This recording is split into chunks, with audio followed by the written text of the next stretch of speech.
ప్రియమైన దేవుని పిల్లలారా, మీ అందరికీ యేసుక్రీస్తు వారి శ్రేష్టమైన నామములో శుభములు, వందనములు. ఈరోజు ఒక ముగ్గురు వ్యక్తులని మీకు పరిచయం చేస్తాను. వీరు ముగ్గురు అపరిచితులే. ఎలా అంటే బీఓయూ నుండి బయటకు వచ్చి ఎక్స్ బీఓయూ వారు వీళ్ళు.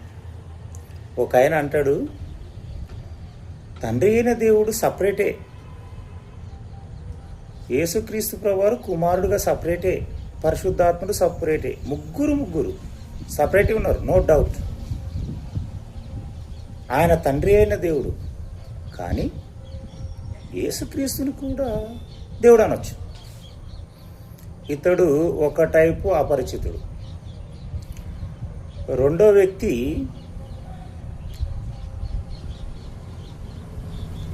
త్రియేక దేవుడు, పాత నిబంధనలో ఉన్న యెహోవానే యేసుక్రీస్తు.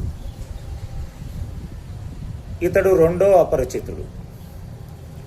ఇక మూడవ అపరిచితుడు,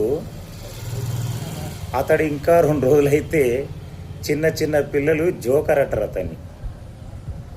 అతడు ఒకసారేమో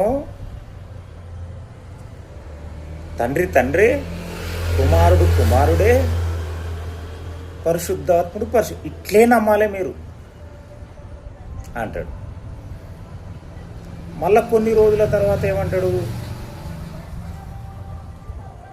మీకు అర్థం కాలే బోధ, తండ్రి అయిన దేవుడు యేసుక్రీస్తు ఒక్కటే అంట.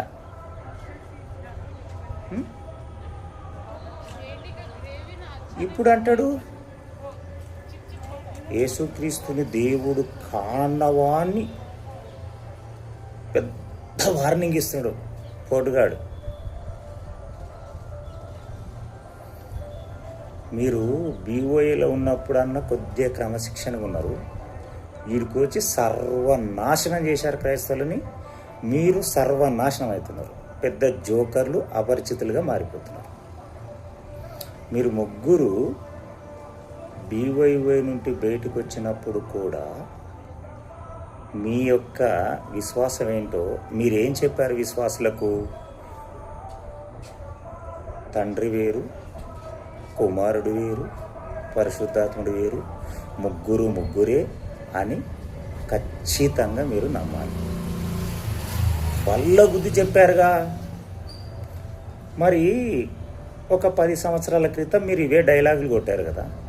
అప్పుడు మీ బోధను విన్న విశ్వాసులు అలాగే విశ్వసించి అలాగే నమ్మి అందులో కొంతమంది చచ్చిపోయి ఉంటారు. ఆ చచ్చిపోయిన వారు పరదేశంలో ఉన్నారా, నరకంలో ఉన్నారా?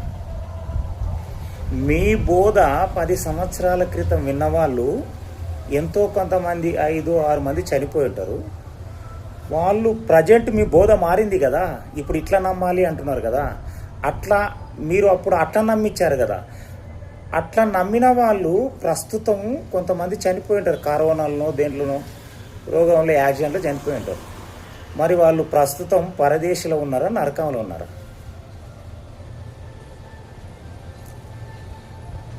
మీరే తేల్చండి. ఇప్పుడు మళ్ళీ ఇప్పుడు కొత్త బోధలకు వచ్చారు కదా, మళ్ళీ ఒక 10 సంవత్సరాల తర్వాత ఇంకో బోధన చేస్తారు. మళ్ళీ వీళ్ళు ఎక్కడ పోవాలో. ఎంత అపరిచితులరా మీరు.